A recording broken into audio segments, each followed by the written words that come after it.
Star talk ਵਿੱਚ ਇੱਕ ਵਾਰ ਫਿਰ ਤੁਹਾਡਾ ਸਵਾਗਤ ਹੈ ਜੀ। ਸਿਮਰਤ ਗਰੇਵਾਲ ਵੱਲੋਂ ਆਪ ਸਭ ਨੂੰ ਸਤਿ ਸ੍ਰੀ ਅਕਾਲ। ਇੱਕ ਵਾਰ ਫਿਰ ਤੁਹਾਡੇ ਲਈ ਨਵਾਂ ਸ਼ੋਅ ਲੈ ਕੇ ਆਏ ਹਾਂ ਸਟਾਰ ਟਾਕ, ਜਿਹਦੇ ਵਿੱਚ ਕਿ ਵੱਖ-ਵੱਖ ਵਿਸ਼ਿਆਂ 'ਤੇ ਤੁਹਾਡੇ ਨਾਲ ਗੱਲਬਾਤ ਕਰਦੇ ਹਾਂ। ਸੋ ਇਹਨਾਂ ਦਿਨਾਂ ਦੇ ਵਿੱਚ ਜਿਹੜਾ ਵਿਸ਼ਾ ਕਾਫੀ ਭਖਿਆ ਹੈ ਭਾਰਤ ਦੇ ਵਿੱਚ, ਜੋ ਕਿਸਾਨ ਅੰਦੋਲਨ ਚੱਲ ਰਿਹਾ। ਤਕਰੀਬਨ 13ਵਾਂ ਦਿਨ ਹੋ ਗਿਆ, 13 ਦਿਨ ਹੋ ਗਿਆ ਕਿਸਾਨਾਂ ਨੂੰ ਬੈਠਿਆਂ ਨੂੰ। ਦਿੱਲੀ ਦੇ ਆਲੇ ਦੁਆਲੇ ਜਿੰਨੇ ਵੀ ਦਿੱਲੀ ਦੇ ਆਲੇ ਦੁਆਲੇ ਦੇ ਬਾਰਡਰ ਨੇ, ਸਾਰੇ ਕਿਸਾਨਾਂ ਨੇ ਨਾਕੇਬੰਦੀ ਕੀਤੀ ਹੋਈ ਹੈ।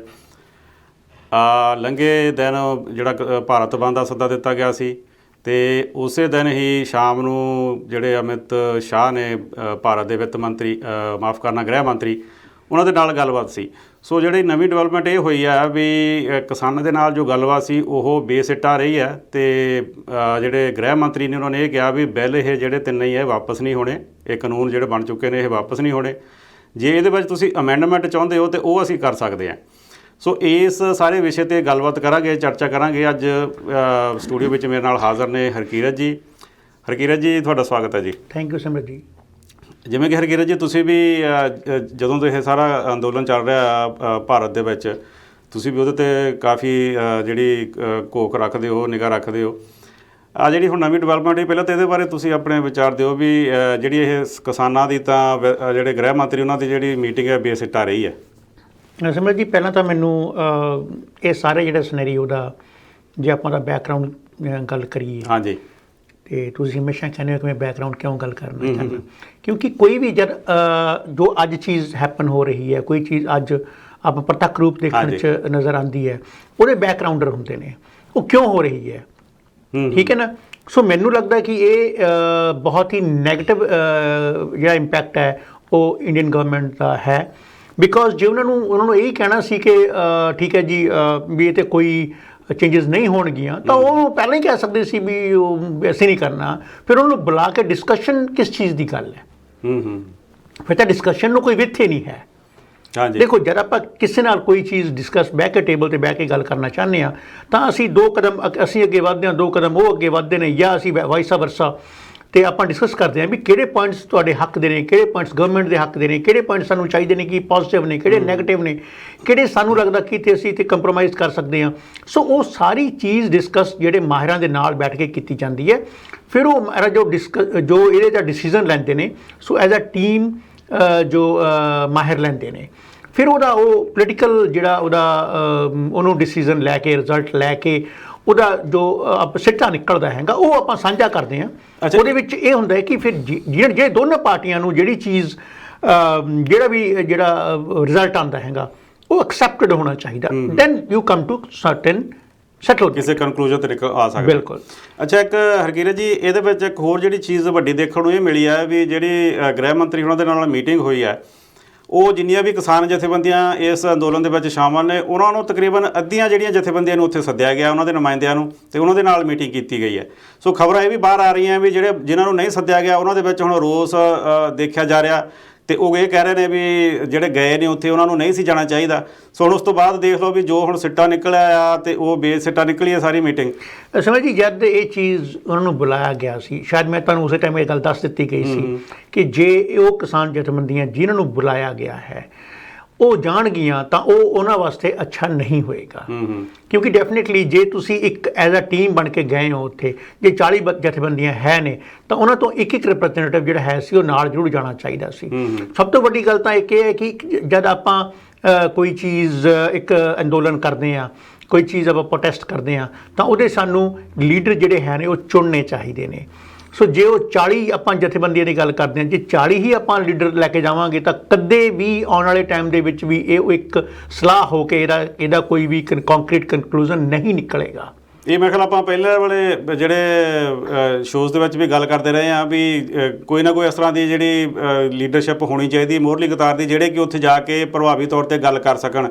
ਹੁਣ ਹਰੇਕ ਜਥੇਬੰਦੀ, ਜੇ ਹੁਣ ਇੰਨੀਆਂ ਜਥੇਬੰਦੀਆਂ 32 ਜਾਂ 33 ਜਥੇਬੰਦੀਆਂ, ਜੇ ਉਹਨਾਂ ਦੇ ਨੁਮਾਇੰਦੇ ਸਾਰੇ ਜਾਣਗੇ ਉੱਥੇ, ਤਾਂ ਕਿਤੇ ਨਾ ਕਿਤੇ ਤਾਂ ਜ਼ਰੂਰੀ ਨਹੀਂ ਹੁੰਦਾ ਵੀ 32 ਦੇ 32 ਇੱਕ ਦੂਜੇ ਹਰੇਕ ਚੀਜ਼ 'ਤੇ ਸਹਿਮਤ ਹੋ ਜਾਣ। ਹਾਂਜੀ। ਸੋ ਮੇਰਾ ਖਿਆਲ ਹੈ ਕੁਝ ਲੀਡਰ ਚਾਹੀਦੇ ਸੀ ਇਹਨਾਂ ਨੂੰ ਵੀ ਕੁਛ ਇੱਕ ਜਿਵੇਂ ਕਮੇਟੀ ਦੇ ਵਾਂਗ ਕੋਈ ਬਣਾਉਂਦੇ ਵੀ ਜਿਹੜੇ 5-7 ਬੰਦੇ ਹੁੰਦੇ, ਉਹੀ ਮੋਹਤਬਰ ਬੰਦੇ ਉੱਥੇ ਸਰਕਾਰ ਦੇ ਨਾਲ ਗੱਲ ਕਰਦੇ। ਬਿਲਕੁਲ ਸਰ, ਦੇਖੋ ਗੱਲ ਇਹ ਹੈ ਕਿ ਸਿਮਰਤ ਜੀ, ਕੋਈ ਵੀ ਜਿਹੜਾ ਅੰਦੋਲਨ ਹੁੰਦਾ, ਕੋਈ ਵੀ ਜਿਹੜਾ ਇਸ ਤਰ੍ਹਾਂ ਦਾ ਪ੍ਰੋਟੈਸਟ ਹੁੰਦਾ ਹੈਗਾ, ਆਪਾਂ ਹਿਸਟਰੀ ਕੱਢ ਕੇ ਦੇਖ ਲਈਏ, ਆਪਾਂ ਉਸ ਤੋਂ ਬਾਅਦ ਦੇ ਜਿੰਨੇ ਵੀ ਅੰਦੋਲਨ ਨੇ, ਜਿਹੜੇ ਵੀ ਇਸ ਤਰ੍ਹਾਂ ਦੀ ਚੀਜ਼ਾਂ ਹੋਈਆਂ ਨੇ, ਉਹਨਾਂ ਨੂੰ ਦੇਖ ਲਈਏ ਤਾਂ ਉਹ ਇੱਕ they were leaded by certain kind of leaders.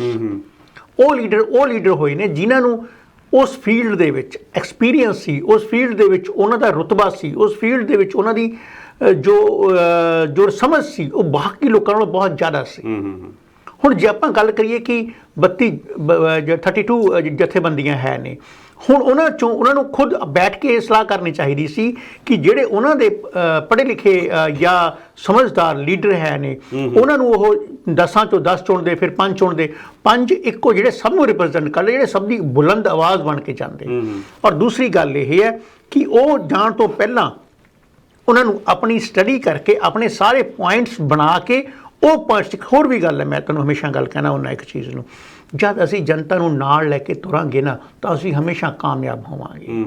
ਲੇਕਿਨ ਜੇ ਅਸੀਂ ਸਿਰਫ ਤੁਰਾਂਗੇ ਔਰ ਲੋਕਾਂ ਨੂੰ ਦੱਸਾਂਗੇ ਨਹੀਂ ਕਿ ਸਾਡਾ ਜਿਹੜਾ ਐਕਚੁਅਲ ਮਹੱਤਵ ਕੀ ਹੈ, ਜਿਹੜਾ ਸਾਡੀ ਜਿਹੜੀ ਇਸ ਜਿਹੜਾ ਪ੍ਰੋਟੈਸਟ ਦਾ ਜਾਂ ਇਹ ਸਾਰੀ ਚੀਜ਼ ਦਾ ਸਾਡੇ ਐਕਚੁਅਲ ਪੁਆਇੰਟਸ ਕੀ ਨੇ ਜਿਹੜੇ ਅਸੀਂ ਚਾਹੁੰਦੇ ਹਾਂ, ਜੋ ਲੋਕਾਂ ਨੂੰ ਪਤਾ ਹੋਣਗੇ ਤਾਂ ਜਿਹੜਾ ਉਹਨੂੰ ਸਮਝ ਆਊਗੀ ਉਹ ਨਾਲ ਜੁੜਨ ਦੀ ਕੋਸ਼ਿਸ਼ ਕਰਨਗੇ, ਜਾਂ ਨਹੀਂ ਸਮਝ ਆਊਗੀ ਨਾ ਜੁੜਨ ਦੀ ਕੋਸ਼ਿਸ਼ ਕਰਨਗੇ।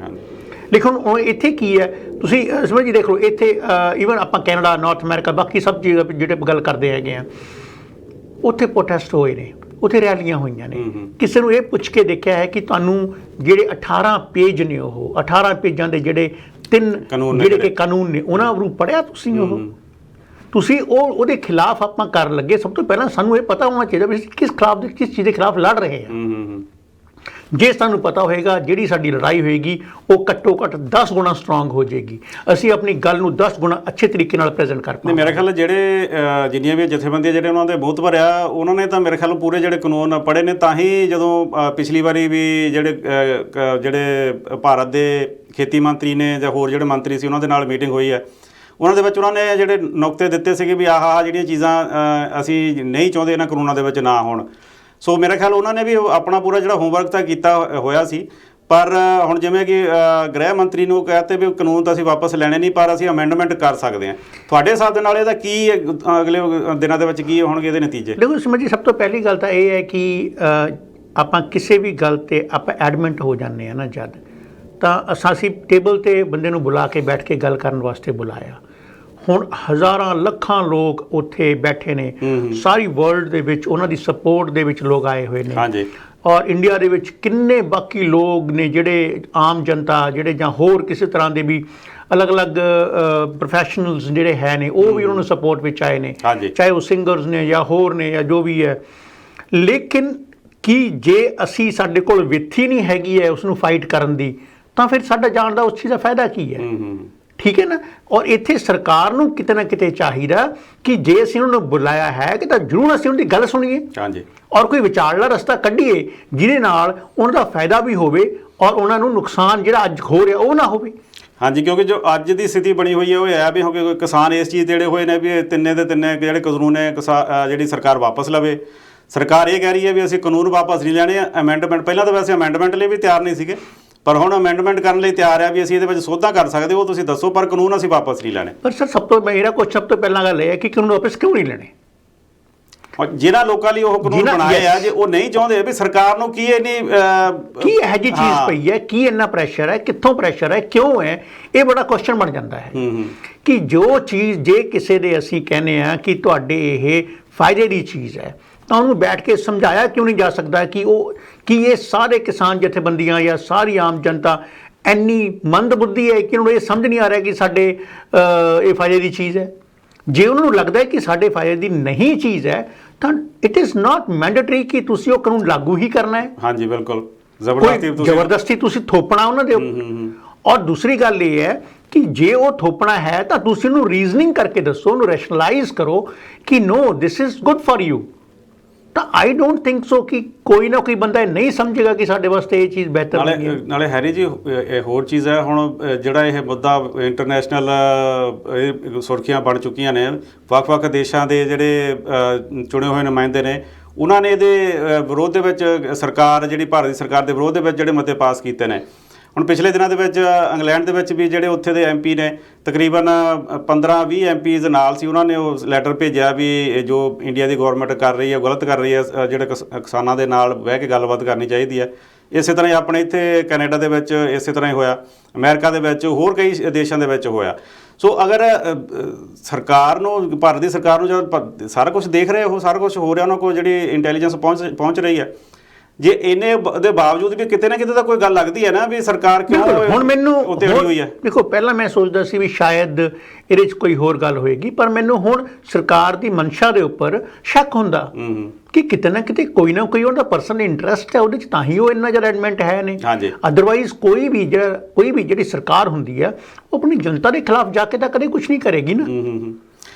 ਅੱਛਾ, ਦੋ ਨਾਂ ਜਿਹੜੇ ਨੇ ਸਾਰਿਆਂ ਦੇ ਵਿੱਚ ਬੜੇ ਜਿਹੜੇ ਸੰਘਰਸ਼ ਕਰ ਰਹੇ ਨੇ ਉਹ ਵੀ ਲੈਂਦੇ ਨੇ, ਤਾਂ ਹੋਰ ਵੀ ਜਦੋਂ ਵੀ ਕਿਤੇ ਗੱਲ ਹੁੰਦੀ ਹੈ ਅਬਾਨੀ ਤੇ ਅਡਾਨੀ, ਤੇ ਤੁਹਾਨੂੰ ਵੀ ਲੱਗਦਾ ਵੀ ਕਿਤੇ ਨਾ ਕਿਤੇ ਜਿਹੜੀ ਸਰਕਾਰ ਦੀ ਕੋਈ ਇਸ ਤਰ੍ਹਾਂ ਦੀ ਕਮਿਟਮੈਂਟ ਹੋਵੇ ਨਾ ਕਾਰਪੋਰੇਟ ਘਰਾਣਿਆਂ ਦੇ ਨਾਲ, ਵੀ ਹੁਣ ਉਹ ਪਿੱਛੇ ਨਾ ਹਟ ਸਕਦੇ ਹੋਣ? ਸੁਣ ਜੀ, ਦੇਖੋ, ਆਪਾਂ ਇਸ ਚੀਜ਼ ਨੂੰ ਆਪਾਂ ਗੱਲ ਕਰ ਰਹੇ ਹਾਂ, ਆਪਾਂ TV ਤੇ ਬੈਠ ਕੇ ਇਸ ਚੀਜ਼ ਦੀ ਗੱਲ ਕਰ ਰਹੇ ਹਾਂ, ਬਹੁਤ ਲੋਕਾਂ ਤੱਕ ਸਾਡੇ ਪ੍ਰੋਗਰਾਮ ਇਹ ਪਹੁੰਚਦੇ ਨੇ, ਬਹੁਤ ਲੋਕ ਸਾਡੇ ਪ੍ਰੋਗਰਾਮ ਇਹ ਦੇਖਦੇ ਹੋਣਗੇ ਦਰਸ਼ਕ। ਸੋ ਜੇ ਆਪਾਂ ਗੱਲ ਕਰੀਏ ਕਿ ਡਾਇਰੈਕਟਲੀ ਕੋਈ ਇੱਦਾਂ ਦੀ ਇਨਵੋਲਵਮੈਂਟ ਹੋ ਸਕਦੀ ਹੈ ਜਾਂ ਹੋਏਗੀ ਜਾਂ ਇਹ ਗੱਲ ਹੈ, ਇਹ ਸਾਰੀਆਂ ਐਂਟੀਸਪੇਸ਼ਨਸ ਨੇ ਕਿਤੇ ਵੀ। ਔਰ ਦੂਸਰੀ ਗੱਲ ਇਹ ਹੈ ਕਿ ਇੱਕ ਐਡੇ ਵੱਡੇ ਸਾਰੇ ਦੇਸ਼ ਨੂੰ ਆਪਾਂ 1-2-3 ਕਾਨੂੰਨ ਨਵੇਂ ਦੇ ਰਹੇ ਹਾਂ, ਸੋ ਉਹ ਆਪਾਂ ਡਾਇਰੈਕਟਲੀ ਉਹਨੂੰ ਕਹੀਏ ਕਿ ਨਾ ਉਹ ਸਿਰਫ ਉਹਨਾਂ ਨੂੰ ਫਾਇਦਾ ਹੋਵੇਗਾ, ਆਈ ਡੋਂਟ, ਕਿ ਆਪਾਂ ਇਹ ਚੀਜ਼ ਸਿਰਫ ਆਪਾਂ ਇੱਕ ਸੋਚ ਕੇ ਗੱਲ ਕਰ ਰਹੇ ਹਾਂ। ਇਹਦਾ ਕੋਈ ਵੀ ਕਿਤੇ ਵੀ ਜੇ ਪ੍ਰਤੱਖ ਰੂਪ ਵਿੱਚ ਕੋਈ ਜਿਹੜਾ ਸਬੂਤ ਹੋਏਗਾ, ਜਦ ਤੱਕ ਉਹ ਨਹੀਂ ਮਿਲਦਾ, ਆਪਾਂ ਵੀ ਕੈਂਟ ਸੇ ਲਾਈਕ ਦੈਟ। ਬਿਲਕੁਲ। ਅੱਛਾ ਹਰਕਿਰਤ ਜੀ, ਆਪਾਂ ਇੱਕ ਛੋਟੀ ਜਿਹੀ ਬ੍ਰੇਕ ਲੈ ਲੈਂਦੇ ਹਾਂ, ਉਸ ਤੋਂ ਬਾਅਦ ਫਿਰ ਇਸ ਵਿਸ਼ੇ ਤੇ ਚਰਚਾ ਜਾਰੀ ਰੱਖਾਂਗੇ। ਇੱਕ ਛੋਟੀ ਜਿਹੀ ਬ੍ਰੇਕ, ਉਸ ਤੋਂ ਬਾਅਦ ਫਿਰ ਤੁਹਾਡੇ ਲਈ ਬਾਕੀ ਦਾ ਪ੍ਰੋਗਰਾਮ ਲੈ ਕੇ ਹਾਜ਼ਰ ਹੁੰਦੇ ਹਾਂ। ਬ੍ਰੇਕ ਤੋਂ ਬਾਅਦ ਇੱਕ ਵਾਰ ਫਿਰ ਤੁਹਾਡਾ ਸਵਾਗਤ ਹੈ ਜੀ। ਤੁਸੀਂ ਦੇਖ ਰਹੇ ਹੋ ਸਟਾਰ ਟਾਕ, ਮੈਂ ਸਿਮਰਤ ਗਰੇਵਾਲ ਤੇ ਮੇਰੇ ਨਾਲ ਅੱਜ ਸਟੂਡੀਓ ਵਿੱਚ ਹਾਜ਼ਰ ਨੇ ਹਰਕਿਰਤ ਜੀ, ਤੇ ਤੁਹਾਡੇ ਨਾਲ ਗੱਲ ਕਰ ਰਹੇ ਹਾਂ ਜੋ ਭਾਰਤ ਦੇ ਵਿੱਚ ਕਿਸਾਨ ਅੰਦੋਲਨ ਚੱਲ ਰਿਹਾ ਤੇ ਉਹਦੇ ਕੀ ਵੱਖ-ਵੱਖ ਪਹਿਲੂ ਨੇ, ਕੀ ਆਉਣ ਵਾਲੇ ਦਿਨਾਂ ਵਿੱਚ ਸਿੱਟੇ ਨਿਕਲ ਸਕਦੇ ਨੇ। ਅੱਛਾ ਹਰਕਿਰਤ ਜੀ, ਆਪਾਂ ਥੋੜ੍ਹੀ ਜਿਹੀ ਗੱਲ ਇੱਥੇ ਦੀ ਨਾਰਥ ਅਮਰੀਕਾ ਦੀ ਕਰੀਏ। ਇੱਥੇ ਵੀ ਜਿਹੜਾ ਭਾਰਤ ਦੇ ਵਿੱਚ ਕਿਸਾਨ ਅੰਦੋਲਨ ਹੈ ਉਹਦੇ ਹਮਾਇਤ 'ਤੇ ਬਹੁਤ ਸਾਰੀਆਂ ਜਿਹੜੀਆਂ ਰੈਲੀਜ਼ ਪਿਛਲੇ ਦਿਨਾਂ ਤੋਂ ਨਿਕਲ ਰਹੀਆਂ ਨੇ। ਆ ਜਿਹੜਾ ਹੁਣ ਲੰਘਿਆ ਵੀਕਐਂਡ ਹੈ ਉਹਦੇ 'ਤੇ ਵੀ ਤਕਰੀਬਨ 4-5 ਰੈਲੀਜ਼ ਪੂਰੇ ਕੈਨੇਡਾ ਭਰ ਦੇ ਵਿੱਚ ਸੀਗੀਆਂ। ਇਸੇ ਤਰ੍ਹਾਂ ਹੀ ਅਮਰੀਕਾ ਦੇ ਵਿੱਚ ਨਿਊਯਾਰਕ ਜਾਂ ਹੋਰ ਜਿਹੜੇ ਸ਼ਹਿਰਾਂ ਦੇ ਵਿੱਚ ਰੈਲੀਜ਼ ਨਿਕਲੀਆਂ ਨੇ। ਜੇ ਆਪਾਂ ਖਾਸ ਕਰ ਇੱਥੇ ਦੀ ਗੱਲ ਕਰੀਏ, ਇੱਥੇ ਦੇ ਜਿਹੜੇ ਲੋਕਲ ਮੀਡੀਆ ਦੇ ਵਿੱਚ ਵੀ ਇਹ ਗੱਲਾਂ ਸੁਣਨ ਨੂੰ ਮਿਲੀਆਂ ਨੇ ਵੀ ਕੀ ਇੰਨੀਆਂ ਵੱਖ-ਵੱਖ ਰੈਲੀਜ਼ ਦੀ ਲੋੜ ਸੀ, ਕਿਉਂਕਿ ਹਰੇਕ ਨੇ ਆਪੋ ਆਪਣੇ ਗਰੁੱਪਾਂ ਦੇ ਹਿਸਾਬ ਦੇ ਨਾਲ ਜਿਹੜੀਆਂ ਰੈਲੀਆਂ ਕੱਢੀਆਂ ਨੇ। ਕੋਈ ਜਿਹੜਾ ਟੋਰਾਂਟੋ ਦੇ ਵਿੱਚ ਭਾਰਤੀ ਕੌਂਸਲੇਟ ਹੈ ਉੱਥੇ ਜਾ ਕੇ ਉਹਨਾਂ ਨੇ ਆਪਣੀ ਰੈਲੀ ਦਾ ਰੋਸ ਮੁਜ਼ਾਹਰਾ ਕੀਤਾ। ਕੁਝ ਜਿਹੜੇ ਗਏ ਨੇ ਉਹ ਜਿਹੜੇ ਇੰਡੀਅਨ ਅੰਬੈਸੀ ਹੈ ਓਟਾਵਾ ਦੇ ਵਿੱਚ, ਉੱਥੇ ਜਾ ਕੇ ਰੋਸ ਮੁਜ਼ਾਹਰਾ ਕੀਤਾ। ਸੋ ਜਿਹੜੀ ਮੇਨ ਗੱਲ ਨਿਕਲ ਕੇ ਬਾਹਰ ਆਈ ਕਿ ਵੀ ਕੀ ਇਹ ਸਾਰੀਆਂ ਰੈਲੀਆਂ ਨੂੰ ਵੱਡਾ ਰੂਪ ਦੇ ਨਹੀਂ ਦਿੱਤਾ ਜਾ ਸਕਦਾ ਸੀ, ਕਿਉਂਕਿ ਇਹਨਾਂ ਰੈਲੀਆਂ ਦੇ ਨਾਲ ਕਿਤੇ ਨਾ ਕਿਤੇ ਜਿਹੜੇ ਹੋਰ ਭਾਈਚਾਰਿਆਂ ਦੇ ਲੋਕ ਨੇ ਉਹਨਾਂ ਨੂੰ ਅਖਿਆਈ ਦਾ ਸਾਹਮਣਾ ਵੀ ਕਰਨਾ ਪਿਆ। ਦੇਖੋ ਜੀ, ਮੈਨੂੰ ਇਹ ਲੱਗਦਾ ਕਿ ਇਹ ਹਰ ਇੱਕ ਜਿਹੜਾ ਕੋਈ ਵੀ ਸਮੂਹ ਹੁੰਦਾ ਹੈਗਾ, ਕੋਈ ਵੀ ਕਮਿਊਨਿਟੀ ਹੁੰਦੀ ਹੈ, ਉਹਦੇ ਇੱਕ ਤਰੀਕੇ ਹੁੰਦੇ ਨੇ ਕਰਨ ਦੇ। ਔਰ ਕੈਨੇਡਾ ਦੇ ਵਿੱਚ ਅਸੀਂ ਆਏ ਹਾਂ ਤਾਂ ਸਾਨੂੰ ਸ਼ਾਇਦ ਜਿਹੜੇ ਮਾਡਰਨਾਈਜ਼ ਤਰੀਕੇ ਨੇ, ਜਿਵੇਂ ਇੱਕ ਪਟੀਸ਼ਨ ਆਪਾਂ ਸਾਈਨ ਕਰਦੇ, ਜਿਹਦੇ 'ਚ ਆਪਾਂ ਜੇ 10,000 ਲੋਕਾਂ ਦੀ ਸਿਗਨੇਚਰ ਲੈ ਕੇ ਆਪਾਂ ਉਹ ਜਿਹੜਾ ਪਟੀਸ਼ਨ ਸੀ ਉਹਦੇ ਸਾਰੇ ਸਿਗਨੇਚਰਸ ਦੇ ਨਾਲ ਲੈ ਕੇ ਵੀ ਅਸੀਂ ਕੀ ਚਾਹੁੰਦੇ ਹਾਂ ਵੀ ਸਪੋਰਟ ਫਾਰਮਰਸ ਲੈ ਕੇ ਕਰਕੇ, ਉਸ ਤਰ੍ਹਾਂ ਜੇ ਅਸੀਂ ਜਾ ਕੇ ਪ੍ਰੈਜ਼ੈਂਟ ਕਰਦੇ, ਉਹ ਸ਼ਾਇਦ ਜ਼ਿਆਦਾ ਇਫੈਕਟਿਵ ਹੋਣਾ ਸੀ। ਠੀਕ ਹੈ, ਬਸ਼ਰਤੇ ਸਾਡੇ ਬੱਚੇ ਠੰਡ 'ਚ ਖੜੇ ਨੇ ਜਾ ਕੇ ਉੱਥੇ ਬਾਹਰ ਚੌਂਕਾਂ ਦੇ ਵਿੱਚ ਜਾ ਕੇ, ਔਰ ਪੀਪਲ ਆਰ ਵਾਚਿੰਗ ਕਿ ਉਹ ਕੀ ਕਰ ਰਹੇ ਨੇ, ਉਹਨਾਂ ਨੂੰ ਇਹ ਵੀ ਨਹੀਂ ਪਤਾ ਵੀ ਉਹ ਕਿਉਂ ਖੜੇ ਨੇ, ਔਰ ਉਹਨਾਂ ਜਿਹੜੇ ਖੜੇ ਨੇ ਉਹਨਾਂ ਨੂੰ ਵੀ ਨਹੀਂ ਪਤਾ ਹੈਗਾ ਕਿ ਉਹ ਕੀ ਸ਼ੋਅ ਕਰਨਾ ਚਾਹੁੰਦੇ ਨੇ, ਕਿਹਨੂੰ ਸ਼ੋਅ ਕਰਨਾ ਚਾਹੁੰਦੇ ਨੇ। ਠੀਕ ਹੈ ਨਾ। ਸੋ ਜੇ ਇਹ ਪ੍ਰੋਪਰ ਇੱਕ ਆਰਗੇਨਾਈਜ਼ ਤਰੀਕੇ ਨਾਲ ਇਹਨੂੰ ਕੀਤਾ ਜਾਂਦਾ ਹੈ ਤਾਂ ਉਹ ਜ਼ਿਆਦਾ ਇਫੈਕਟਿਵ ਹੋਣਾ ਸੀ ਔਰ ਜ਼ਿਆਦਾ ਬਿਹਤਰ ਤਰੀਕੇ ਨਾਲ ਕੀਤਾ ਜਾਣਾ ਚਾਹੀਦਾ ਸੀ, ਬਸ਼ਰਤੇ ਅਸੀਂ ਕਿ ਸਿਰਫ ਇੱਕ ਪਲਾਜ਼ਾ ਦੇ ਵਿੱਚ ਕਾਰਾਂ 'ਚ ਗੇੜਾਂ ਕੱਢੀਏ ਔਰ ਜਾਂ ਕਿਸੇ ਜਗ੍ਹਾ ਕਾਰਾਂ ਇਕੱਠੀਆਂ ਘੁਮਾ ਕੇ ਘੁਮਾ ਦਿੱਤੀਆਂ। ਆਈ ਡੋਂਟ ਥਿੰਕ ਸੋ ਕਿ ਉਹਦਾ ਕੋਈ ਕਾਰਾਂ ਦੀ ਛੱਤ ਤੋਂ ਬਾਹਰ ਜਾਂ ਕਾਰਾਂ ਦੇ ਜਿਹੜੇ ਖਿੜਕੀਆਂ ਨੇ ਉਹਨਾਂ ਤੋਂ ਬਾਹਰ ਨਿਕਲ ਕੇ ਝੰਡੇ ਲਹਿਰਾ ਰਹੇ ਹੋ ਤੁਸੀਂ। ਹਾਂ, ਸੋ ਉਹਦੇ ਨਾਲੋਂ ਬਿਹਤਰ ਹੈ ਕਿ ਜੇ ਅਸੀਂ ਕੰਕਰੀਟ ਤਰੀਕੇ ਨਾਲ ਇਹਨੂੰ ਆਰਗੇਨਾਈਜ਼ ਕਰਕੇ ਕੀਤਾ ਜਾਂਦਾ ਹੈਗਾ, ਇੱਕ ਇਕੱਠੇ ਹੋ ਕੇ ਕੀਤਾ ਜਾਂਦਾ, ਉਹ ਜ਼ਿਆਦਾ ਇਫੈਕਟਿਵ ਸੀ।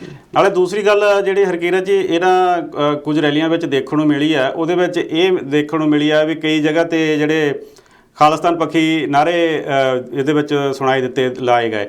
ਸੋ ਜਦੋਂ ਇਸ ਤਰ੍ਹਾਂ ਦੀ ਗੱਲ ਹੁੰਦੀ ਹੈ, ਜਿਹੜੀਆਂ ਇਹਨਾਂ ਰੈਲੀਆਂ ਦੇ ਵਿਰੋਧ ਦੇ ਵਿੱਚ ਨੇ, ਜੋ ਚਾਹੁੰਦੇ ਨੇ ਵੀ ਇਹ ਜਿਹੜਾ ਸਾਰਾ ਕੁਝ ਖਤਮ ਕੀਤਾ ਜਾਵੇ, ਉਹ ਇਹਨੂੰ ਕਿਤੇ ਨਾ ਕਿਤੇ ਜਾ ਕੇ ਧਾਰਮਿਕ ਰੰਗਤ ਦੇ ਦਿੰਦੇ ਨੇ ਵੀ ਜੀ ਇਹ ਤਾਂ ਸਾਰੇ ਇਸ ਪਾਰਟੀਕੂਲਰ ਜਿਹੜੀ ਵਿਚਾਰਧਾਰਾ ਨਾਲ ਸੰਬੰਧਿਤ ਲੋਕ ਨੇ। ਦੇਖੋ ਸਿਮਰਤ ਜੀ, ਮੈਂ ਇਹ ਤੁਹਾਨੂੰ ਸ਼ਾਇਦ ਲਾਸਟ ਪ੍ਰੋਗਰਾਮ ਵਿੱਚ ਬੜਾ ਕਲੀਅਰ ਦਰਸ਼ਕਾਂ ਨੂੰ ਕਰ ਦਿੱਤਾ ਸੀ ਕਿ ਦਰਸ਼ਕੋ we are walking on a double edged sword. ਅਸੀਂ ਬਹੁਤ ਹੀ ਦੋ ਧਾਰੀ ਤਲਵਾਰ ਤੇ ਚੱਲ ਰਹੇ ਹਾਂ। ਬਿਲਕੁਲ, ਯੈਸ, ਪੰਜਾਬੀ ਚ ਸੌਰੀ ਅਬਾਊਟ ਦੈਟ। ਠੀਕ ਹੈ। ਸੋ ਜੇ ਆਪਾਂ ਇਹ ਗੱਲ ਕਰੀਏ ਕਿ ਸਾਨੂੰ ਪ੍ਰੋਟੈਸਟ ਕਰਨਾ ਬਿਲਕੁਲ ਸਾਡਾ ਹੱਕ ਬਣਦਾ, ਸਾਡਾ ਇਹ ਹਰ ਇੱਕ ਬੰਦੇ ਦਾ ਆਪਣਾ ਇਖਤਿਆਰ ਹੈ ਕਿ ਉਹ ਕਰ ਸਕਦਾ ਹੈ। ਹਾਂਜੀ। ਲੇਕਿਨ ਅਸੀਂ ਉਹਨੂੰ ਸਾਡੇ ਜਿਹੜੇ ਹੋਰ ਜਿਹੜੇ ਇਹਦੇ ਅਗੇਂਸਟ ਨੇ ਉਹ ਇਹਨੂੰ ਗਲਤ ਰੰਗਤ ਨਾ ਦੇਣ। ਸੋ ਸਾਨੂੰ ਵੀ have to be on the edge ਕਿ ਸਾਨੂੰ ਉਹ ਜਿਹੜੀ ਲਿਮਿਟੇਸ਼ਨ ਉਹਨੂੰ ਪਾਰ ਨਹੀਂ ਕਰਨੀ ਚਾਹੀਦੀ ਹੈਗੀ ਹੈ। ਹੁਣ ਇਹ ਲਾਸਟ ਟਾਈਮ ਵੀ ਮੈਂ ਗੱਲ ਕੀਤੀ ਸੀ ਕਿ ਇਹ ਇਕਨੋਮਿਕ ਇੱਕ ਮੁੱਦਾ ਸੀ, ਇੱਕ ਇਕਨੋਮਿਕ ਮੁੱਦਾ ਨੂੰ ਉਸ ਤੋਂ ਬਾਅਦ ਇਹ ਪੋਲੀਟੀਸਾਈਜ਼ ਹੋ ਗਿਆ ਹੁਣ ਇਹ। ਲੇਕਿਨ ਪੋਲੀਟੀਸਾਈਜ਼ ਤੋਂ ਬਾਅਦ ਤੱਕ ਤਾਂ ਚਲੋ ਫਿਰ ਵੀ ਚੱਲਦਾ ਸੀ ਬਿਕੋਜ਼ ਸਾਡਾ ਇਹ ਸੁਭਾਅ ਹੈ ਕਿ ਅਸੀਂ ਹਰ ਚੀਜ਼ ਨੂੰ ਅਸੀਂ ਪੋਲਿਟਿਕਸ ਨਾਲ ਜੋੜਦੇ ਹਾਂ। ਲੇਕਿਨ ਜਦ ਇਹ ਧਾਰਮਿਕ ਚੀਜ਼ ਹੋ ਜਾਂਦੀ ਹੈ ਨਾ, ਫਿਰ ਇਹ ਲੋਕਾਂ ਦੇ ਇਮੋਸ਼ਨ ਨਾਲ ਜੁੜ ਜਾਂਦੀ ਹੈ। ਔਰ ਜਿੱਥੇ ਇਮੋਸ਼ਨਸ, ਧਾਰਮਿਕ ਇਮੋਸ਼ਨ ਆ ਜਾਂਦੇ ਨੇ, ਫਿਰ ਲੋਕ ਜਿਹੜੇ ਉਹਦੇ ਨੂੰ ਰੈਸ਼ਨਲਾਈਜ਼ ਉਹ ਦੇਖਣਾ ਬੰਦ ਕਰ ਦਿੰਦੇ ਨੇ। ਲੋਕ ਆਪਣਾ ਦਿਮਾਗ ਦੀ ਬਜਾਏ ਆਪਣੇ ਦਿਲ ਦਾ ਇਸਤੇਮਾਲ ਜਿਹੜਾ ਉਹ ਜ਼ਿਆਦਾ ਕਰਦੇ ਨੇ, ਆਪਣਾ ਇਮੋਸ਼ਨਲ ਦਾ ਇਸਤੇਮਾਲ ਜ਼ਿਆਦਾ ਕਰਦੇ ਨੇ। ਦੈਟ ਇਜ਼ ਅ ਪੁਆਇੰਟ ਜਿੱਥੇ ਸਾਡਾ ਜਿਹੜਾ ਉਹ ਨੈਗੇਟਿਵਿਟੀ ਸ਼ੁਰੂ ਹੋ ਜਾਂਦੀ ਹੈ, ਜਿੱਥੇ ਸਾਡਾ ਪਤਨ ਸ਼ੁਰੂ ਹੋ ਜਾਂਦਾ ਉਸ ਚੀਜ਼ ਦਾ। ਸੋ ਮੈਂ ਖਾਸ ਕਰਕੇ ਸੌਰੀ ਤੁਹਾਨੂੰ ਵਿੱਚੋਂ ਕੱਟ ਰਿਹਾ, ਖਾਸ ਕਰਕੇ ਜਦੋਂ ਇਸ ਤਰ੍ਹਾਂ ਦੇ ਵੱਡੇ ਅੰਦੋਲਨ ਹੁੰਦੇ ਨੇ, ਜਿਹੜੀਆਂ ਕਿ ਤੁਸੀਂ ਗੱਲਾਂ ਕੀਤੀਆਂ ਨੇ, ਉਹਨਾਂ ਗੱਲਾਂ ਦਾ ਬਹੁਤ ਖਾਸ ਖਿਆਲ ਰੱਖਣ ਦੀ ਲੋੜ ਹੈ ਵੀ ਕਿਤੇ ਨਾ ਕਿਤੇ ਜਾ ਕੇ ਇਹਨਾਂ ਗੱਲਾਂ ਕਰਕੇ ਹੀ ਜਿਹੜੇ ਵੱਡੇ ਅੰਦੋਲਨ ਨੇ ਉਹ ਕਈ ਵਾਰੀ ਬੇਸਿੱਟਾ ਨਿਕਲਦੇ ਨੇ। ਕਿਉਂਕਿ ਇਹੀ ਇੱਕ ਚੀਜ਼ ਹੁੰਦੀ ਹੈ ਜਿਹੜੇ ਕਿ ਉਹ ਲੋਕ ਜਿਹੜੇ ਇਸ ਚੀਜ਼ ਨੂੰ ਬੇਅਸਰ ਕਰਨ ਦੀ ਕੋਸ਼ਿਸ਼ ਕਰਦੇ ਨੇ ਕਿ ਅਸੀਂ ਇਹਨੂੰ ਭਟਕਾ ਕੇ ਇਹਨੂੰ ਇੱਕ ਇਸ ਜਗ੍ਹਾ ਲੀਡ ਕਰ ਦਈਏ ਜਿੱਥੇ ਇਹਦਾ ਜਿਹੜਾ ਅੰਤ ਹੈ ਉਹ ਕੋਈ ਨਾ ਹੋਵੇ। ਸੋ ਉਹ ਇੱਕ ਅੰਤਹੀਨ ਚੀਜ਼ ਹੋ ਜਾਂਦੀ ਹੈ ਜਿੱਥੇ ਜਿਹੜੀ ਡਿਸਕਸ਼ਨ ਸਾਲਾਂ ਤੋਂ ਚੱਲੀ ਆ ਰਹੀ ਹੈ, ਫਿਰ ਉਹ ਧਾਰਮਿਕ ਮੁੱਦਾ ਬਣ ਜਾਂਦਾ। ਜਿਵੇਂ ਹੀ ਧਾਰਮਿਕ ਮੁੱਦਾ ਬਣਦਾ ਫਿਰ ਬਾਕੀ ਸਾਰੇ ਮੁੱਦੇ ਇੱਕ ਪਾਸੇ ਰਹਿ ਜਾਂਦੇ ਨੇ ਔਰ ਐਕਚੁਅਲ ਬਾਅਦ ਵਿੱਚ ਉਹ ਇੱਕ ਧਾਰਮਿਕ ਮੁੱਦੇ ਹੋਣ ਦੀ ਬਜਾਏ ਨਾ ਉਹ ਪੋਲੀਟੀਕਲ ਉਹਨੂੰ ਕੁਝ ਫਾਇਦੇ ਲੈਣ ਦੀ ਲੋਕ ਕੋਸ਼ਿਸ਼ ਕਰਦੇ ਨੇ। ਔਰ ਜਿਹੜੇ ਲੋਕ ਧਾਰਮਿਕ ਤੌਰ 'ਤੇ ਉਸ ਨੂੰ ਪ੍ਰੈਜ਼ੈਂਟ ਕਰਦੇ ਨੇ ਉਹ ਆਪਣਾ ਫਾਇਦਾ ਸੋਚਣ ਦੀ ਕੋਸ਼ਿਸ਼ ਕਰਦੇ ਨੇ। ਸੋ ਮੈਂ ਦਰਸ਼ਕਾਂ ਨੂੰ ਇਹ ਗੱਲ ਕਹਿਣਾ ਕਿ ਪਲੀਜ਼ ਤੁਸੀਂ ਇਸ ਚੀਜ਼ ਤੋਂ ਗੁਰੇਜ਼ ਕਰੋ ਕਿ ਅਸੀਂ ਇਸ ਮੁੱਦੇ ਨੂੰ ਉਹਦੀ ਜਿਹੜੀ ਐਸੈਂਸ ਹੈ ਉਹਨੂੰ ਜਾਣ ਨਾ ਦਈਏ, ਉਹਨੂੰ ਉਹੀ ਰੱਖੀਏ ਕਿ ਅਸੀਂ ਇੱਕ ਫਾਰਮਰਸ ਦੀ, ਜਿਹੜਾ ਫਾਰਮਰ ਕੋਈ ਵੀ ਹੋ ਸਕਦਾ, ਉਹ ਭਾਵੇਂ ਰਾਜਸਥਾਨ ਦਾ ਫਾਰਮਰ ਹੈ, ਭਾਵੇਂ ਹਰਿਆਣੇ ਦਾ ਫਾਰਮਰ ਹੈ, ਭਾਵੇਂ ਯੂਪੀ ਦਾ ਫਾਰਮਰ ਹੈ, ਭਾਵੇਂ ਉਹ ਕਿਸੇ ਦਾ ਫਾਰਮਰ ਤਾਂ ਫਾਰਮਰ ਹੀ ਹੈ, ਉਹਦਾ ਕੋਈ ਧਰਮ ਨਹੀਂ ਹੈ, ਉਹਦਾ ਕੋਈ ਉਹਦੀ ਜਾਤ ਨਹੀਂ ਹੈ, ਕੋਈ ਕੁਛ ਨਹੀਂ ਹੈਗਾ। ਉਹਦਾ ਕਿੱਸਾ, ਉਹਦਾ ਜੋ ਕਿੱਤਾ ਹੈ, ਉਹਦਾ ਜੋ ਪ੍ਰੋਫੈਸ਼ਨ ਹੈ ਉਹ ਫਾਰਮਰ ਹੈ। ਅਸੀਂ ਉਹਨਾਂ ਨੂੰ ਸਪੋਰਟ ਕਰੀਏ, ਨਾ ਕਿ ਅਸੀਂ ਲੋਕਾਂ ਦੇ ਮਗਰ ਲੱਗ ਕੇ ਇਹਨੂੰ ਧਾਰਮਿਕ ਮੁੱਦਾ ਬਣਾ ਕੇ ਤੇ ਅਸੀਂ ਇਸ ਮੁੱਦੇ ਨੂੰ ਜਿਹੜੀ ਇਹਨੂੰ ਫੀਬਲ ਕਰ ਦਈਏ, ਉਹਨਾਂ ਸੈਂਸ ਖਤਮ ਕਰ ਦਈਏ। ਨਾਲੇ ਹਰਕੀਰਤ ਜੀ ਵੱਡੀ ਗੱਲ ਇਹ ਹੈ ਵੀ ਇਸ ਅੰਦੋਲਨ ਨੂੰ ਜੋ ਐਕਸੈਪਟੈਂਸ ਦੁਨੀਆ ਪੱਧਰ ਤੇ ਮਿਲੀ ਹੈ ਉਹ ਮੇਰੇ ਖਿਆਲ ਅੱਜ ਤੱਕ ਕਦੀ ਦੇਖਣ ਸੁਣਨ ਨੂੰ ਨਹੀਂ ਮਿਲਿਆ ਵੀ ਇਸ ਤਰ੍ਹਾਂ ਦੇ ਜਿਹੜੇ ਵੱਡੇ ਅੰਦੋਲਨ ਨੂੰ ਇਸ ਤਰ੍ਹਾਂ ਦੀ ਐਕਸੈਪਟੈਂਸ ਮਿਲੀ ਹੋਵੇ। ਤੇ ਈਵਨ UNO ਤੱਕ ਦੇ ਸੈਕਟਰੀ ਨੇ ਉਹਨਾਂ ਨੇ ਇਸ ਚੀਜ਼ ਦੀ ਨੁਕਤਾਚੀਨੀ ਕੀਤੀ ਹੈ ਭਾਰਤ ਸਰਕਾਰ ਦੀ ਵੀ ਉਹਨਾਂ ਨੂੰ ਇਹ ਕਿਸਾਨਾਂ ਦੇ ਨਾਲ ਬਹਿ ਕੇ ਗੱਲ ਕਰਨੀ ਚਾਹੀਦੀ ਹੈ ਤੇ ਇਸ ਮਸਲੇ ਨੂੰ ਛੇਤੀ ਤੋਂ ਛੇਤੀ ਹੱਲ ਕਰਨਾ ਚਾਹੀਦਾ। ਇਸੇ ਤਰ੍ਹਾਂ ਹੀ ਕੈਨੇਡਾ ਦੇ ਵਿੱਚ ਜਿਹੜੀ ਨੈਸ਼ਨਲ ਫਾਰਮਰਸ ਯੂਨੀਅਨ ਹੈ, ਇੱਥੇ ਦੇ ਜਿਹੜੇ ਕਿਸਾਨ ਨੇ ਉਹਨਾਂ ਦੀ ਯੂਨੀਅਨ ਹੈ, ਉਹਨੇ ਇਸ ਚੀਜ਼ ਦੀ ਸਪੋਰਟ ਕੀਤੀ ਹੈ ਵੀ ਅਸੀਂ ਜਿਹੜੇ ਭਾਰਤ ਦੇ ਕਿਸਾਨ ਨੇ ਉਹਨਾਂ ਦੇ ਨਾਲ ਖੜੇ ਹਾਂ। ਬਿਲਕੁਲ। ਸੋ ਮੇਰਾ ਖਿਆਲ ਹੈ ਬੜਾ ਧਿਆਨ ਦੇ ਨਾਲ ਚੱਲਣ ਦੀ ਲੋੜ ਹੈ ਵੀ ਇਹ ਨਾ ਹੋਵੇ ਵੀ ਕਿ ਬਿਨਾਂ ਸਿੱਟਾ ਇਹ ਅੰਦੋਲਨ ਜਿਹੜਾ ਖਤਮ ਹੋ ਜਾਵੇ। ਸੋ ਬੜਾ ਦੁੱਖ ਵਾਲੀ ਗੱਲ ਹੋਵੇਗੀ। ਸੋ ਇਸ ਕਰਕੇ ਜੇ ਇੰਨੇ ਲੋਕ ਉਹਨੂੰ ਸਪੋਰਟ ਕਰ ਰਹੇ ਨੇ ਉਹ ਸਿਰਫ ਇਸ ਕਰਕੇ ਕਰ ਰਹੇ ਨੇ ਕਿ ਇਹ ਫਾਰਮਰ ਅੰਦੋਲਨ ਹੈ। ਜਿੱਥੇ ਇਹ ਅੰਦੋਲਨ ਨੂੰ ਧਾਰਮਿਕ ਰੰਗ ਮਿਲ ਗਿਆ ਜਾਂ ਜਿਹੜੇ ਇਹਦੇ ਫੇਸ ਆਫ ਜਿਹੜਾ ਅੰਦੋਲਨ ਹੈ ਉਹ ਧਾਰਮਿਕ ਹੋ ਗਿਆ, ਇਹ ਜਿਹੜੀ ਮੂਵਮੈਂਟ ਹੈ ਜਾਂ ਜੋ ਇਹ ਅੰਦੋਲਨ ਹੈ ਉਹਦਾ ਜਿਹੜਾ ਅਸਰ ਹੈ ਉਹ ਬਹੁਤ ਜਲਦੀ ਹੀ ਫੇਡ ਆਊਟ ਹੋ ਜਾਏਗਾ। ਕਿਉਂਕਿ ਕੁਦਰਤੀ ਤੌਰ 'ਤੇ ਜਿਹੜੀ ਭਾਰਤ ਦੀ ਸਰਕਾਰ ਹੈ ਉਹ ਬਿਨਾਂ ਸ਼ੱਕ ਇਹਨੂੰ ਕਿਤੇ ਨਾ ਕਿਤੇ ਜਿਸ ਤਰ੍ਹਾਂ ਆਪਣਾ ਇਹਨੂੰ ਲੰਬਾ ਖਿੱਚਿਆ ਜਾ ਰਿਹਾ ਹੁਣ ਵੀ ਉਹ ਚਾਹੁੰਦੀ ਆ ਵੀ ਬਿਨਾਂ ਸਿੱਟਾ ਹੀ ਕਿਸੇ ਨਾ ਕਿਸੇ ਤਰ੍ਹਾਂ ਇਹਨੂੰ ਖਤਮ ਕੀਤਾ ਜਾਵੇ। ਸੋ ਇਹ ਜਿਹੜੀ ਖਾਸ ਕਰਕੇ ਜਿਹੜਾ ਕਿਸਾਨ ਜਥੇਬੰਦੀਆਂ ਨਾ ਜਾਂ ਜਿਹੜੇ ਇਸ ਅੰਦੋਲਨ ਨੂੰ ਚਲਾ ਰਹੇ ਨੇ ਉਹਨਾਂ ਨੂੰ ਬੜੀਆਂ ਮੇਰੇ ਖਿਆਲ ਧਿਆਨ ਰੱਖਣ ਦੀ ਲੋੜ ਹੈ ਇਹਨਾਂ ਚੀਜ਼ਾਂ ਦੀ ਵੀ ਨਾ ਤਾਂ ਇਹਨੂੰ ਧਾਰਮਿਕ ਰੰਗਤ ਵਿੱਚ ਰੰਗਣ ਦਿੱਤਾ ਜਾਵੇ ਤੇ ਦੂਸਰਾ ਹੈ ਜੋ ਉਹਨਾਂ ਦੇ ਮੰਗਾਂ ਨੇ ਉਹਨਾਂ ਨੂੰ ਬੜੇ ਫੋਰਸਫੁਲੀ ਸਰਕਾਰ ਨੂੰ ਮਨਾਉਣ ਨੂੰ ਜਿਹੜਾ ਵਾਜਿਦ ਕੀਤਾ ਜਾਵੇ। ਬਿਲਕੁਲ, ਉਹਨਾਂ ਨੂੰ ਫੋਰਸਫੁਲੀ ਇੱਕ ਚੀਜ਼ ਮੈਂ ਲਾਸਟ ਪ੍ਰੋਗਰਾਮ ਦੇ ਵਿੱਚ ਵੀ ਇਸ ਨੂੰ ਰਿਪੀਟ ਕਰਨਾ ਚਾਹੁੰਦਾ ਕਿ ਸਾਨੂੰ ਵੱਧ ਤੋਂ ਵੱਧ ਆਮ ਜਨਤਾ ਨੂੰ ਇਹਦੇ ਨਾਲ ਜੋੜਨ ਦੀ ਕੋਸ਼ਿਸ਼ ਕਰਨੀ ਚਾਹੀਦੀ ਹੈ, ਨਾ ਕਿ ਇੱਕ ਧਾਰਮਿਕ ਪੱਖ ਦੇ ਕੇ ਇੱਕ ਪਰਟੀਕੂਲਰ ਜਿਹੜਾ ਧਰਮ ਨੂੰ ਦੇ ਨਾਲ ਲੋਕਾਂ ਨੂੰ ਜੋੜਨ ਦੀ ਕੋਸ਼ਿਸ਼ ਕਰਨਾ। ਦੇਖੋ ਮਾਫ ਕਰਨਾ, ਦੇਖੋ ਇੱਕ ਗੱਲ ਤਾਂ ਜਿਹੜੇ ਇਹਨਾਂ ਜਥੇਬੰਦੀ ਨੇ ਜ਼ਰੂਰ ਚੰਗੀ ਕੀਤੀ ਹੈ ਵੀ ਜਿਹੜੀਆਂ ਭਾਰਤ ਦੀਆਂ ਵਿਰੋਧੀ ਪਾਰਟੀਆਂ ਨੇ, ਕਾਂਗਰਸ ਹੋਈ, ਅਕਾਲੀ ਦਲ ਹੋਏ ਜਾਂ ਆਪ ਹੋਏ ਜਾਂ ਹੋਰ ਜਿੰਨੀਆਂ ਪਾਰਟੀਆਂ ਨੇ, ਉਹ ਸਿੱਧੇ ਤੌਰ ਤੇ ਉਹਨਾਂ ਨੇ ਕਹਿਤਾ ਵੀ ਅਸੀਂ ਇਹਨਾਂ ਦਾ ਸਿੱਧੇ ਤੌਰ ਤੇ ਅਸੀਂ ਇਹ ਸੰਘਰਸ਼ ਦੇ ਵਿੱਚ ਅਸੀਂ ਉਹਨਾਂ ਦਾ ਸਾਥ ਨਹੀਂ ਚਾਹੁੰਦੇ, ਉਹਨਾਂ ਨੂੰ ਅਸੀਂ ਸਾਈਡ ਤੇ ਰੱਖਣਾ ਚਾਹੁੰਦੇ ਹਾਂ। ਇਹ ਤਾਂ ਮੇਰੇ ਖਿਆਲ ਕਿ ਚੰਗੀ ਗੱਲ ਹੈ। ਦੇਖੋ ਬਿਲਕੁਲ ਉਹੀ ਗੱਲ ਹੈ ਕਿ ਸਾਨੂੰ ਇਹ ਚੀਜ਼ ਹੁਣ ਇਸ ਟਾਈਮ ਦੇ ਉੱਪਰ, ਇਸ ਮੌਕੇ ਜਿੱਥੇ ਇਸ ਆਪਾਂ ਤੁਰ ਕੇ ਇਸ ਜਗ੍ਹਾ ਪਹੁੰਚ ਚੁੱਕੇ ਹਾਂ, ਇਸ ਲੈਵਲ ਤੇ ਪਹੁੰਚ ਚੁੱਕੇ ਹਾਂ, ਸਾਨੂੰ ਨਹੀਂ ਇਹੋ ਜਿਹੀ ਕੋਈ ਗਲਤੀ ਨਹੀਂ ਕਰਨੀ ਚਾਹੀਦੀ ਹੈਗੀ ਕਿ ਜਿਹੜਾ ਇਹ ਅੰਦੋਲਨ ਹੈ ਉਹ ਕਿਤੇ ਨਾ ਕਿਤੇ ਲੋਕਾਂ ਦਾ ਜਿਹੜਾ ਲੋਕਾਂ ਨੂੰ ਤਿਰਸਕਾਰ ਦਾ ਕਾਰਨ ਬਣੇ। ਉਹ ਚੀਜ਼ ਸਾਨੂੰ ਇਹ ਦੇਖਣਾ ਚਾਹੀਦਾ ਹੈਗਾ ਕਿ ਜੋ ਆਮ ਜਨਤਾ ਉਹਨੂੰ ਵੀ ਕੋਈ ਇਸ ਚੀਜ਼ ਦਾ ਸਾਨੂੰ ਨੈਗੇਟਿਵ ਇੰਪੈਕਟ ਨਾ ਪਵੇ, ਔਰ ਜਿਹੜੀਆਂ ਹੋਰ ਕਮਿਊਨਿਟੀਜ਼ ਨੇ ਉਹਨਾਂ ਦੇ ਨਾਲ ਮਿਲ ਕੇ ਕੰਮ ਚੱਲਾਂਗੇ ਤਾਂ ਜ਼ਿਆਦਾ ਬਿਹਤਰ ਸਾਨੂੰ ਔਰ ਜ਼ਿਆਦਾ ਜਲਦੀ ਸਾਨੂੰ ਸਿੱਟੇ ਨਿਕਲਣਗੇ। ਅਸੀਂ ਸਰਕਾਰ ਨੂੰ ਆਪਣੀ ਜਿਹੜੀ ਗੱਲ ਹੈ ਉਹ ਫੋਰਸਫੁਲੀ ਕਹਿ ਸਕਦੇ ਹਾਂ। ਸੋ ਇਹ ਜਿਹੜੇ ਉੱਥੇ ਲੀਡਰ ਸਾਹਿਬਾਨ ਨੇ ਉਹਨਾਂ ਵਾਸਤੇ ਮੇਰੀ ਬੇਨਤੀ ਹੈ ਕਿ ਆਪਣਾ ਇੱਕ ਸਟ੍ਰੈਟਜੀ ਨੂੰ ਜ਼ਰੂਰ ਇੰਪਲੀਮੈਂਟ ਬਾਅਦ ਕਰਨ, ਪਹਿਲਾਂ ਉਹ ਸਟ੍ਰੈਟਜੀ ਬਣਾਉਣੀ ਬਹੁਤ ਜ਼ਰੂਰੀ ਹੈ। ਤਾਂ ਉਹ ਜਿਹੜੇ ਵੀ ਲੀਡਰ ਸਾਹਿਬਾਨ ਨੇ ਉਹਨਾਂ ਨੂੰ ਇਸ ਚੀਜ਼ ਨੂੰ ਕਿ ਅਸੀਂ ਕੀ ਗੱਲ ਕਰਨੀ ਹੈ, ਕਿਵੇਂ ਕਰਨੀ ਹੈ, ਔਰ ਜ਼ਰੂਰੀ ਨਹੀਂ ਕਿ ਹਰ ਚੀਜ਼ ਫੋਰਸਫੁਲ ਵੀ ਹੋ ਸਕਦੀ ਹੈ। ਇਹ ਤਾਂ ਕਿਤੇ ਨਾ ਕਿਤੇ ਤੁਹਾਨੂੰ ਆਪਾਂ ਇੰਟੈਲੀਜੈਂਟ ਵੇ ਨਾਲ ਉਹਨੂੰ ਆਪਾਂ ਗੱਲ ਕਰੀਏ, ਆਪਣੇ ਜੋ ਪ੍ਰੈਜੈਂਟੇਸ਼ਨ ਹੈ ਉਹ, ਔਰ ਬਾਕੀ ਲੋਕਾਂ ਨੂੰ ਸਮਝਾਉਣ ਦੀ ਗੱਲ ਕਰੀਏ ਤਾਂ ਕਿ ਜਿੰਨੇ ਵੱਧ ਲੋਕ ਸਾਡੇ ਨਾਲ ਜੁੜਨਗੇ ਉਨੀ ਸਰਕਾਰ ਜਲਦੀ ਹੀ ਸਾਡੇ ਸਾਹਮਣੇ ਚੁੱਕ ਸਕੇਗੀ। ਕਿਉਂਕਿ ਵੱਡੀ ਗੱਲ ਤਾਂ ਇਹ ਹੈ ਵੀ ਜਿੰਨਾ ਸਰਕਾਰ ਤੇ ਵੱਧ ਦਬਾਅ ਬਣਾ ਸਕਣਗੇ ਸੁਚੱਜੇ ਢੰਗ ਨਾਲ, ਉਨੀ ਛੇਤੀ ਜਿਹੜਾ ਇਸ ਮੁੱਦੇ ਦਾ ਹੱਲ ਨਿਕਲੇਗਾ। ਦੂਸਰੀ ਵੱਡੀ ਗੱਲ ਇਹ ਹੈ ਜੀ, ਦੇਖੋ ਹੁਣ ਦੁਨੀਆ ਪੱਧਰ ਤੋਂ ਵੱਡੀਆਂ ਜਿਹੜੀਆਂ ਸੰਸਥਾਵਾਂ ਨੇ, ਜਿੱਦਾਂ ਹੁਣ ਖਾਲਸਾ ਏਡ ਹੈ, ਯੂਨਾਈਟਿਡ ਸਿੱਖਸ ਹੈ, ਉਹ ਉੱਥੇ ਜਾ ਕੇ ਕਿਸਾਨਾਂ ਦੀ ਮਦਦ ਕਰ ਰਹੀ ਹੈ। ਉੱਥੇ ਉਹਨਾਂ ਨੇ ਕਹਿੰਦੇ ਉਹਨਾਂ ਲਈ ਰਾਤ ਰਹਿਣ ਲਈ ਰਹਿਣ ਬਸੇਰੇ ਬਣਾਏ ਨੇ। ਸੋ ਹੋਰ ਬਹੁਤ ਸਾਰੀਆਂ ਜਿਹੜੀਆਂ ਉਹਨਾਂ ਲਈ ਉੱਥੇ ਉਹ ਸੇਵਾਵਾਂ ਮੁਹੱਈਆ ਕਰ ਰਹੇ ਨੇ। ਸੋ ਜਿਸ ਵੱਡੇ ਪੱਧਰ 'ਤੇ ਪੂਰੇ ਇਸ ਅੰਦੋਲਨ ਨੂੰ ਜਿਹੜਾ ਸਹਿਯੋਗ ਮਿਲ ਰਿਹਾ ਅਤੇ ਸਰਕਾਰ ਦੀ ਜਿਹੜੀ ਪੂਰੀ ਇਹ ਮਨਸ਼ਾ, ਉਹਨਾਂ ਦਾ ਪੂਰਾ ਇਹ ਜ਼ੋਰ ਲੱਗਾ ਵੀ ਕਿਸੇ ਨਾ ਕਿਸੇ ਤਰ੍ਹਾਂ ਇਸ ਚੀਜ਼ ਨੂੰ ਖਤਮ ਕੀਤਾ ਜਾਵੇ। ਹੁਣ ਬਹੁਤ ਸਾਰੀਆਂ ਚੀਜ਼ਾਂ ਇਹ ਵੀ ਆ ਰਹੀਆਂ ਨੇ ਵੀ ਸਰਕਾਰ ਵੱਖ-ਵੱਖ ਤਰ੍ਹਾਂ 'ਤੇ ਨੁਕਤਾਚੀਨੀ ਕਰ ਰਹੀ ਹੈ, ਵੀ ਜਿਵੇਂ ਕਿ ਆਪਾਂ ਗੱਲ ਕੀਤੀ ਇਹਨੂੰ ਧਾਰਮਿਕ ਰੰਗਤ ਦਿੱਤੀ ਜਾ ਰਹੀ ਹੈ, ਜਾਂ ਹੁਣ ਪਿੱਛੇ ਜਿਹੇ ਹੁਣ ਇਹ ਵੀ ਗੱਲ ਸਾਹਮਣੇ ਆਈ ਹੈ ਵੀ ਇਹਦੇ ਵਿੱਚ ਜਿਹੜਾ ਪੈਸਾ ਆ ਰਿਹਾ ਉਹ ਸਹੀ ਜਿਹੜਾ ਤਰੀਕੇ ਨਾਲ ਨਹੀਂ ਪੈਸਾ ਆ ਰਿਹਾ, ਕਿਸੇ ਗਲਤ ਢੰਗ ਦੇ ਨਾਲ ਜਿਹੜਾ ਇਸ ਨੂੰ ਜਿਹੜਾ ਫੰਡਡ ਕੀਤਾ ਜਾ ਰਿਹਾ। ਸੋ ਸਰਕਾਰ ਦੀ ਇਹ ਮਨਸ਼ਾ ਹੈ ਵੀ ਇਸ ਨੂੰ ਖਤਮ ਕੀਤਾ ਜਾਵੇ ਕਿਸੇ ਨਾ ਕਿਸੇ ਤਰ੍ਹਾਂ, ਜਿਹੜੇ ਗਲਤ ਰੰਗਤ ਦੇ ਕੇ।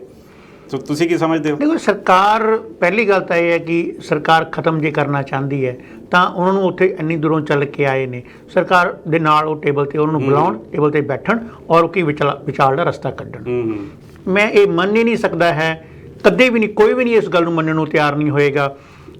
ਖਾਸ ਕਰਕੇ ਮੈਂ ਇਸ ਦੇ ਐਡਮੈਂਟ ਹੈ ਇਸ ਚੀਜ਼ ਬਾਰੇ ਕਿ ਕੋਈ ਵਿਚਾਰ ਦਾ ਰਸਤਾ ਨਹੀਂ ਨਿਕਲ ਸਕਦਾ। ਬਿਲਕੁਲ ਡੈਫੀਨੇਟਲੀ ਕੋਈ ਨਾ ਕੋਈ ਰਸਤਾ ਜ਼ਰੂਰ ਹੈ ਜੇ ਦੋਨੇ ਧਿਰਾਂ ਬੈਠ ਕੇ ਗੱਲ ਕਰਨਗੀਆਂ, ਔਰ ਮੈਂ 101% ਇਹ ਗੱਲ ਨੂੰ ਸ਼ੋਰ ਹਾਂ ਅਬਾਊਟ ਦੈਟ ਕਿ ਕੋਈ ਵੀ ਚੀਜ਼ ਵਿੱਚ ਇੰਨੀ ਵਿੱਥ ਤਾਂ ਹੁੰਦੀ ਹੀ ਹੈ ਸਰ ਕਿ ਅਸੀਂ ਉਸ ਚੀਜ਼ ਨੂੰ ਜਿੱਥੇ ਦੋਨਾਂ ਦਾ ਫਾਇਦਾ ਨਾ ਹੋਵੇ। ਜੇ ਸਰਕਾਰ ਚਾਹੁੰਦੀ ਹੈ ਕਿ ਕਿਸਾਨਾਂ ਦਾ ਫਾਇਦਾ ਹੋਵੇ ਔਰ ਕਿਸਾਨ ਵੀ ਦੇਖਦੇ ਨੇ ਕਿ ਉਹਦੇ ਚੋਂ 50% 40% ਸਾਡਾ ਫਾਇਦਾ ਹੈ, ਬਾਕੀ 60% ਸਾਨੂੰ ਨਹੀਂ ਫਾਇਦਾ ਹੈ, ਤਾਂ 50% ਸਾਨੂੰ ਉਹ ਨਹੀਂ ਉਸ ਚੀਜ਼ ਦੇ ਕਾਨੂੰਨ ਲਾਗੂ ਕਰਨੇ ਚਾਹੁੰਦੇ ਹੈਗੇ। ਜੇ ਲਾਗੂ ਕਰਨੇ ਵੀ ਨੇ ਤਾਂ ਉਹ ਇਸ ਤਰੀਕੇ ਨਾਲ ਲਾਗੂ ਹੋਣੇ ਚਾਹੀਦੇ ਨੇ ਕਿ ਸਾਡੀ ਇਹ ਸੇਫਟੀ ਹੋਵੇ, ਸਾਡਾ ਜਿਹੜਾ ਸਾਡੇ ਅਧਿਕਾਰ ਨੇ, ਸਾਡੇ ਰਾਈਟਸ ਨੇ, ਉਹ ਅਸੀਂ ਉਸ ਨੂੰ ਸੁਰੱਖਿਅਤ ਕਰਕੇ ਹੀ ਅੱਗੇ ਵਧਾਂਗੇ। ਸੋ ਜੇ ਇਸ ਤਰ੍ਹਾਂ ਸਰਕਾਰ ਨੂੰ ਸਮਝਾਉਣਗੇ ਔਰ ਸਰਕਾਰ ਉਸ ਚੀਜ਼ ਨੂੰ ਐਕਸੈਪਟ ਕਰੇਗੀ, ਐਡਮਿਟ ਨਾ ਹੋ ਕੇ ਦਿਮਾਗ ਖੁੱਲ੍ਹਾ ਰੱਖ ਕੇ ਉਸ ਚੀਜ਼ ਨੂੰ ਕਰੇਗੀ, ਤਾਂ ਇਹ ਬਹੁਤ ਜਲਦੀ ਹੀ ਜਿਹੜਾ ਮਸਲਾ ਹੈ ਹੱਲ ਨਿਕਲ ਸਕਦਾ ਹੈਗਾ। ਹਕੀਰਤ ਜੀ, ਅੱਜ ਦੀ ਚਰਚਾ ਵਿੱਚ ਸ਼ਾਮਲ ਹੋਣ ਲਈ ਤੁਹਾਡਾ ਬਹੁਤ ਬਹੁਤ ਧੰਨਵਾਦ ਜੀ। ਸ਼ੁਕਰੀਆ ਜੀ। ਤੁਸੀਂ ਦੇਖ ਰਹੇ ਸੀ ਸਟਾਰ ਟਾਕ। ਅਗਲੇ ਹਫਤੇ ਫਿਰ ਤੁਹਾਡੇ ਲਈ ਇੱਕ ਨਵਾਂ ਸ਼ੋਅ ਲੈ ਕੇ ਹਾਜ਼ਰ ਹੋਵਾਂਗੇ ਨਵੇਂ ਵਿਸ਼ੇ ਦੇ ਨਾਲ। ਅੱਜ ਦਾ ਤੁਹਾਨੂੰ ਵਿਸ਼ਾ ਕਿਸ ਤਰ੍ਹਾਂ ਦਾ ਲੱਗਾ, ਜਿਹੜੇ ਆਪਣੇ ਵਿਚਾਰ ਜ਼ਰੂਰ ਸਾਡੇ ਤੱਕ ਪਹੁੰਚਾਉਣੇ। ਅਗਲੇ ਹਫਤੇ ਫਿਰ ਤੁਹਾਡੇ ਨਾਲ ਸਾਂਝ ਪਾਵਾਂਗੇ। ਮੈਨੂੰ ਦਿਓ ਇਜਾਜ਼ਤ। ਧੰਨਵਾਦ।